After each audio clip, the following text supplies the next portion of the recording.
Lake Lila is among the crown jewels of the Adirondacks.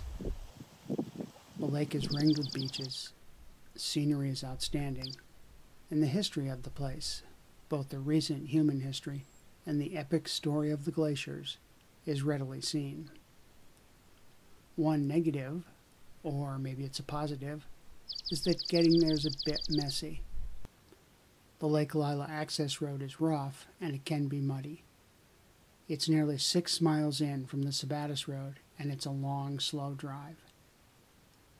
Even so, a forecast of several days of sparkling, windy, early June weather was more than I could resist, and a quickly planned canoe trip to Lake Lila was set in motion.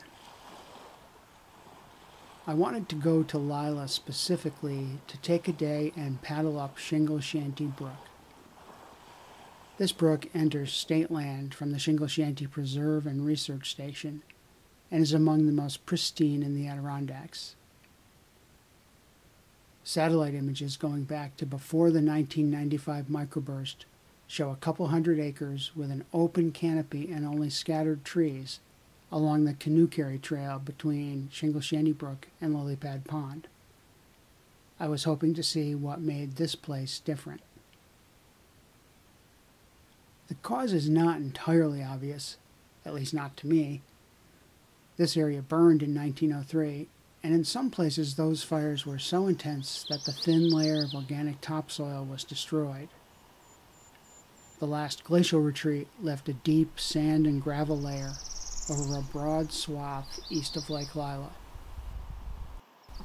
The 1995 microburst and logging may have played a part, but my guess is that the dry, sandy soil and the well-established ferns are holding the trees at bay. A dense, understory growth of ferns can prevent tree saplings from gaining a foothold. Walking the canoe carry trail, I was confronted by a ruffed grouse hen. She exploded into the trail and flared her tail feathers before slipping into the undergrowth. She wanted to make absolutely sure that I saw her and that I followed her loud chirping. Don't worry, I know that you have chicks hidden in the grass alongside the trail, but I won't bother them. A paddle up the Shingle Shanty with a stroll along the Lilypad Pond carry trail might not be a great idea on a calm, humid June morning. But, as was forecast, the steady breeze made this a pleasant outing. By midday, I was headed back downstream towards Lake Lila, and by then, it was no longer breezy. It was definitely windy. Turning the corner just before the Shingle Shanty enters Lake Lila, I realized that there might be a problem. The Shingle Shanty empties into the lake through a shallow, marshy area, and the wind was pushing large waves up into the shallows. My canoe has a big wind profile, and in the shallow water, I couldn't dig the paddle in deep enough to make progress against the wind and waves. After a few tries, I went to plan B, which was to get out and wade, dragging the canoe behind me.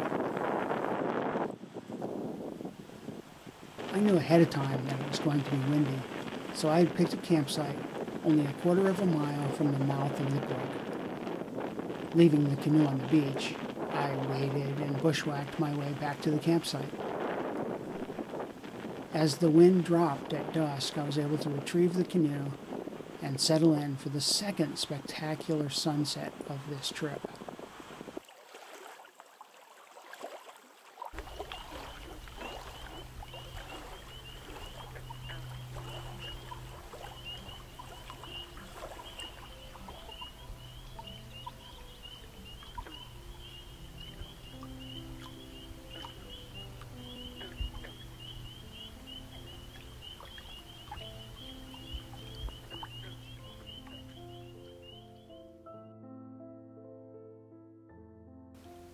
The next morning was breezy, but much calmer, leaving plenty of time for a quick side trip down the Beaver River before heading for home.